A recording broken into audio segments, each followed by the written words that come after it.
learning English. This is Everyday Grammar. This week, we are going to talk about the future tenses. There are several ways to talk about future events in English. Compared to the past and present, future tenses are usually more flexible. Let's start with will.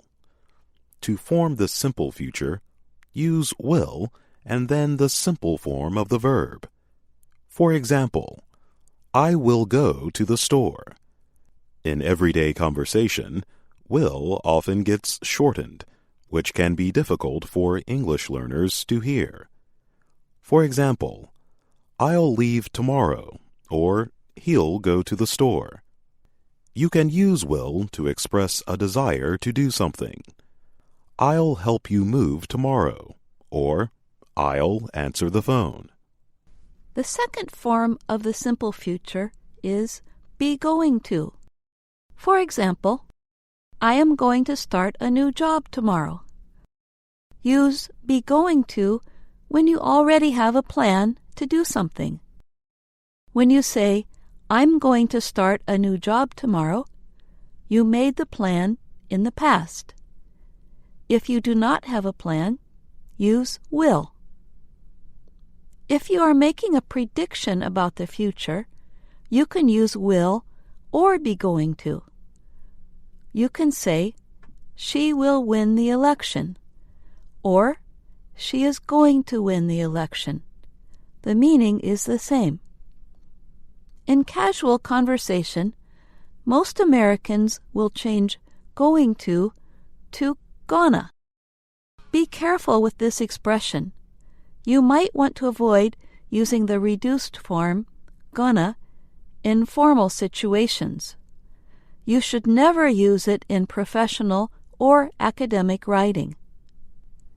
Another way to express the future is with shall.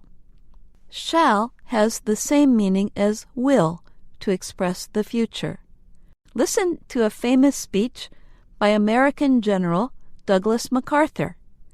General MacArthur is talking about his escape from the Philippines during World War II. When I landed on your soil, I said to the people of the Philippines whence I came, I shall return. I shall return is one of the most famous quotes related to World War II. But these days, shall seems very formal and a bit old-fashioned in American English. It is more common in British English. Sometimes a present tense can express the future. Imagine you have a flight to Chicago tomorrow.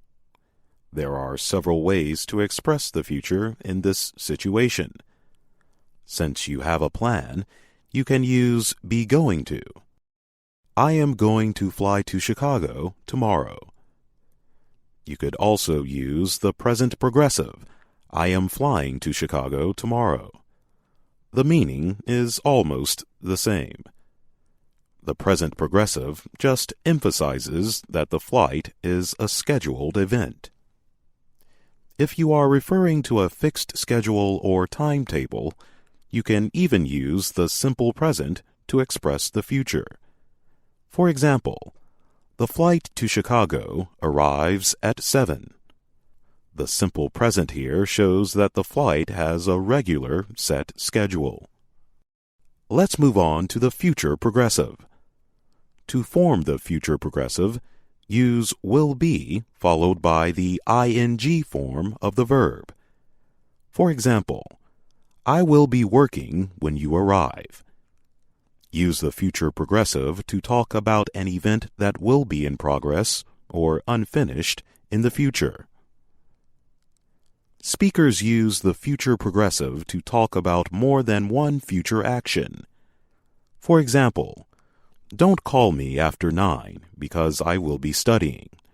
Or, I will be sleeping when you get home. There are other ways to express the future, such as the future perfect and future perfect progressive, but they are rare. A native speaker may never use them in an entire lifetime. Let's look at some common mistakes we see in all of the future tenses we have discussed. First, remember that you cannot use will in a time clause. For example, I am going to visit her when I will arrive should be I am going to visit her when I arrive. The when phrase, also known as a time clause, uses the simple form of the verb in a future tense.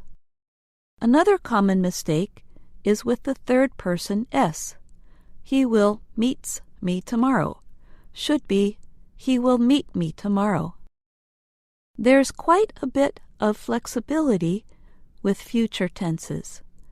Sometimes there is little or no difference among different forms. If you have a choice, use the simplest tense. For VOA Everyday Grammar, I'm Jill Robbins. And I'm Jonathan Evans. For VOA Learning English, this is Everyday Grammar. This week, we are going to talk about the future tenses. There are several ways to talk about future events in English. Compared to the past and present, future tenses are usually more flexible.